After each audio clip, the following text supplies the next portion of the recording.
Jinping का मंच, पाकिस्तान पर भारत का पावर पंच। एससीओ घोषणा पत्र में पहलगाम का जिक्र, मोदी की बड़ी जीत। मोदी जिनपिंग पुतिन का बड़ा ऐलान, हिल गए ट्रंप शहबाज। एससीओ शिखर सम्मेलन कई मायनों में भारत के लिए उम्मीद से बढ़कर साबित हुआ। ये भारत की रणनीतिक स्वतंत्रता को प्रदर्शित करने और दुनिया को संदेश देने वाला मंच था कि भारत अपने नियमों से चलता है। जिनपिंग से हाथ मिलाना, पुतिन के गले लगना एससीओ समिट में पीएम मोदी के हर एक्शन का पावरफुल मैसेज था।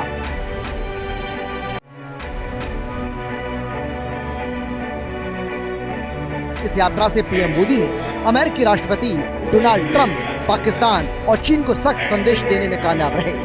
प्रधानमंत्री नरेंद्र मोदी ने साफ संदेश दिया कि भारत ना तो दबाव में आएगा और ना ही उसे अलग थलग किया जा सकता और ना ही दबाव में कोई समझौता किया जाएगा।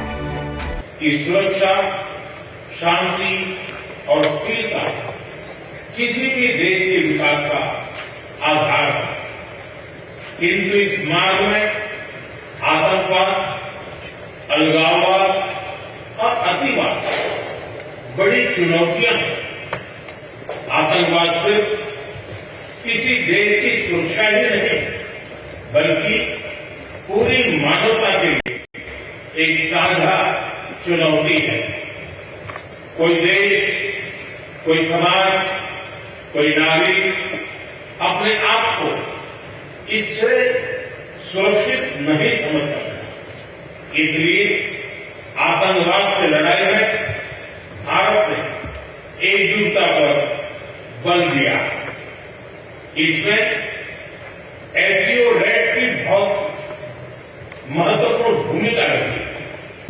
पीएम मोदी ने एससीओ शिखर सम्मेलन में सभी देशों को संबोधित करते हुए आतंकवाद के खिलाफ पाकिस्तान को जमकर लताड़ लगाई। प्रधानमंत्री नरेंद्र मोदी ने शहबाज शरीफ की मौजूदगी में पूरी दुनिया के सामने पाकिस्तान प्रायोजित आतंकवाद का पर्दाफाश करते हुए सभी देशों से आतंकवाद के खिलाफ एकजुट लड़ाई का आह्वान किया। उन्होंने कहा कि पहलगाम हमला न सिर्फ भारत की अंतरात्मा पर हमला है, बल्कि ये मानवता में विश्वास रखने वाले हर देश के लिए एक खुली चुनौती भी। साथ ही उन्होंने आतंकवाद से निपटने में दोहरे मापदंड त्यागने की जोरदार वकालत की। पीएम मोदी ने दिखाया कि आतंकवाद को पराजित करने को लेकर अंतर्राष्ट्रीय मंच पर पाकिस्तान का हर समय पर्दाफाश किया जाएगा। पीएम मोदी ने कहा कि सीमा पार आतंकवाद सबसे बड़ा खतरा, आतंकवाद पर जीरो टॉलरेंस हमारी नीति, आतंकवाद शांति के लिए बड़ा खतरा, आतंकवाद पर दोहरा मापदंड मंजूर नहीं, साइबर आतंकवाद से निपटना होगा। प्रधानमंत्री नरेंद्र मोदी ने एससीओ के मंच अपने संबोधन में कुल 7 बार आतंकवाद का जिक्र किया। भारत पिछले 4 दशकों से निर्मम आतंकवाद का दंश झेल रहा है।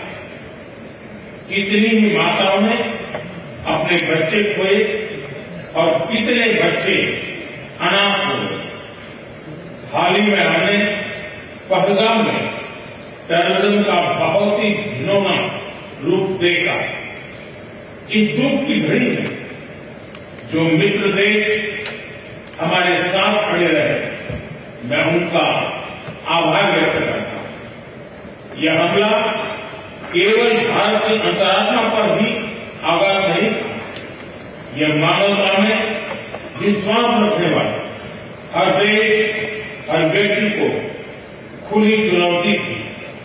ऐसे में प्रश्न उठना स्वाभाविक है, क्या कुछ देशों द्वारा आतंकवाद का खुलेआम समर्थन हमें स्वीकार्य हो सकता है? एक्सेलेंसी, हमें स्पष्ट रूप से और एक स्वर में कहना होगा कि आतंकवाद पर कोई भी डबल स्टैंडर्ड स्वीकार्य नहीं होंगे। हमें मिलकर आतंकवाद का हर रंग में, हर रूप में विरोध करना। एससीओ के मंच से प्रधानमंत्री मोदी ने जब पाक प्रायोजित आतंकवाद का मुद्दा उठाया, उसके बाद पाकिस्तानी पीएम शहबाज शरीफ की मौजूदगी में एससीओ के सदस्य देशों ने 22 अप्रैल के पहलगाम आतंकी हमले की निंदा करने के साथ ही आतंकवाद के खिलाफ लड़ाई में दोहरे मानदंडों को भी नकार दिया। एससीओ के घोषणा पत्र में कहा गया, घोषणा नंबर 1, एससीओ देश पहलगाम आतंकी हमले की निंदा करते हैं। घोषणा नंबर 2, आतंकवाद के प्रायोजकों के खिलाफ कार्रवाई का समर्थन।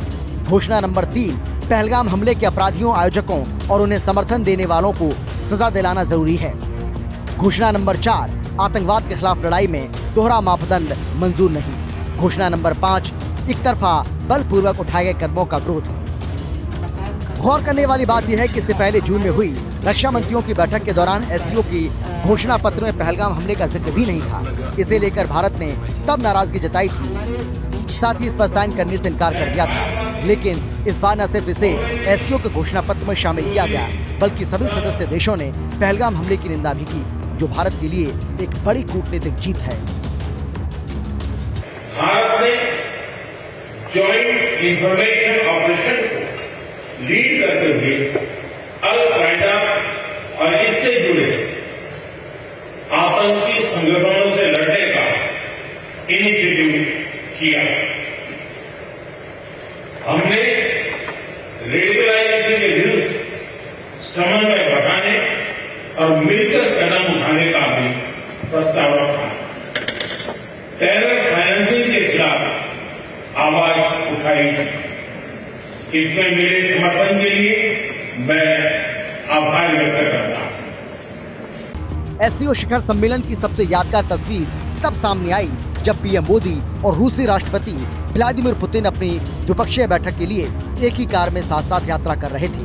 दोनों नेता एक ही गाड़ी में साथ पहुंचे। जानकारी के मुताबिक पुतिन करीब 10 मिनट तक पीएम मोदी का इंतजार करते रहे और फिर दोनों 45 मिनट तक कार में बैठकर बातचीत करते रहे। बाद में उनकी द्विपक्षीय बैठक भी 1 घंटे से ज्यादा चली।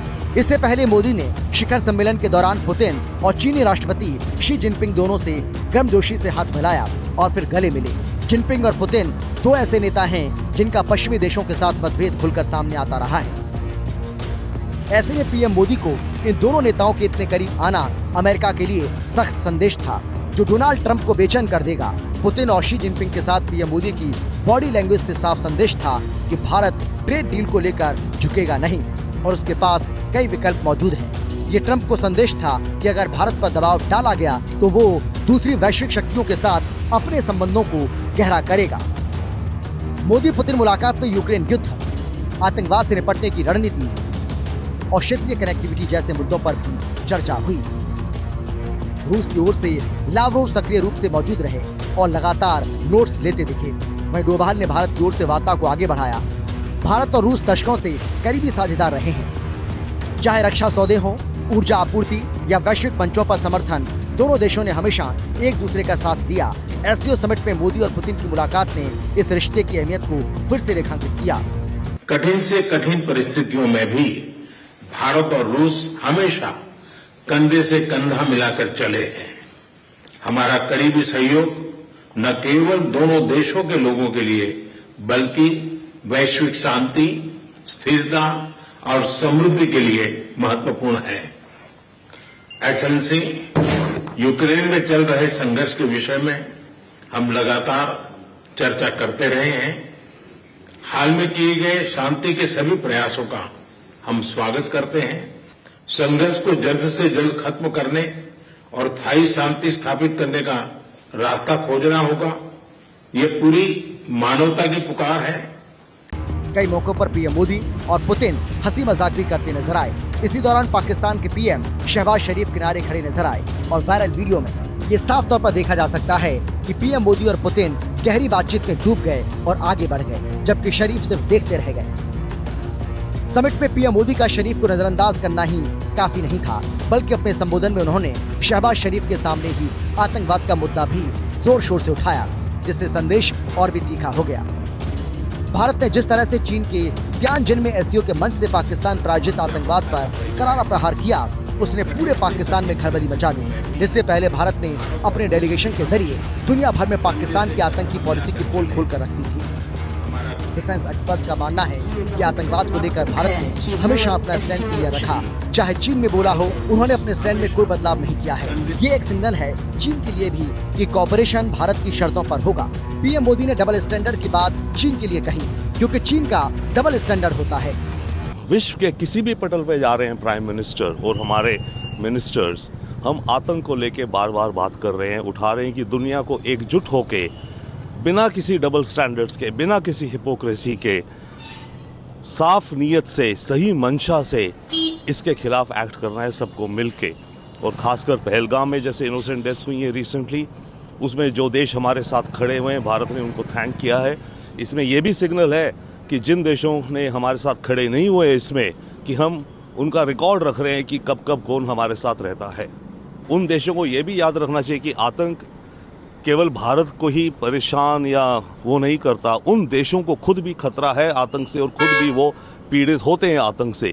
तो जब देश भारत के साथ खड़े होते हैं तो वो अपनी भी सेफ्टी सिक्योरिटी के लिए खड़े होते हैं।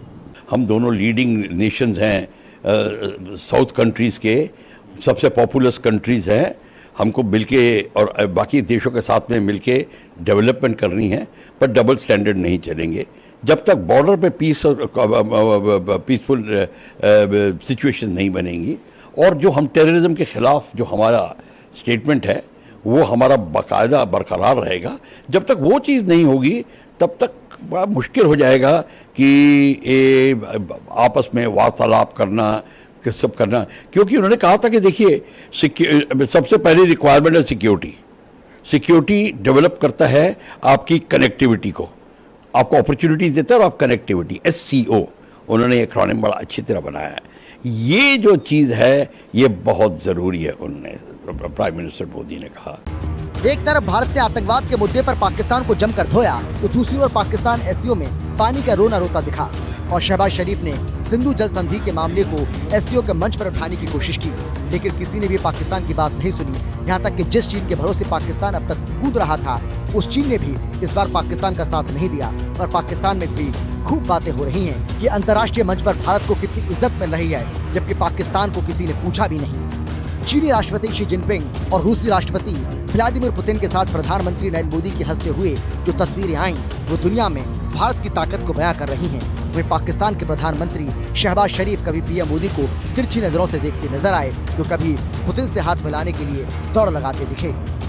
उनकी ये तस्वीरें देखकर पाकिस्तानी एक्सपर्ट ताहिर गोरा ने कहा कि पीएम मोदी साहूकार लग रहे हैं और शरीफ एक चपरासी। पाकिस्तान के chief of the army staff ने कुछ दिन पहले फ्लोरिडा में दिया था। उन्होंने कहा था कि भारत एक चमकती हुई मर्सिडीज कार है और पाकिस्तान एक कचरा ट्रक है। यही सूरत हाल हमें SCO के समिट में दूसरे रोज देखने को मिली, जब prime minister Narendra Modi president Putin के साथ और प्रेसिडेंट शी के साथ हंस हंस के गप्पे लगा रहे थे और कॉम्प्लेक्स जियोपॉलिटिक्स के इश्यूज पे बातचीत कर रहे थे कि प्रेसिडेंट पुतिन जैसे ही गुजरे हैं प्राइम मिनिस्टर शहबाज शरीफ के सामने, दूसरे वर्ल्ड लीडर्स के सामने, तो उसके बाद शहबाज शरीफ उनका इस्तकबाल करना चाहते हैं, उनको ग्रीट करना चाहते हैं, मगर प्रेसिडेंट पुतिन ने उनको इस बात का मौका ही नहीं दिया। 2025 का SCO शिखर सम्मेलन ऐसे समय में हो रहा था जब भारत के साथ अमेरिकी टैरिफ वॉर जारी है और ट्रंप की तरफ से रूस से तेल खरीदने की आलोचना की गई, लेकिन जो तस्वीरें सम्मेलन से सामने आईं, उनमें भारत, चीन और रूस के बीच सौहार्द साफ नजर आया। इन तस्वीरों से कहीं न कहीं ये इशारा मिलता है कि ट्रंप का टैरिफ दाव एक बदली हुई जियोपॉलिटिक्स का निर्माण कर सकता है और पाकिस्तान पर आयोजित आतंकवाद को भारत अब जड़ से उखाड़ फेंकेगा।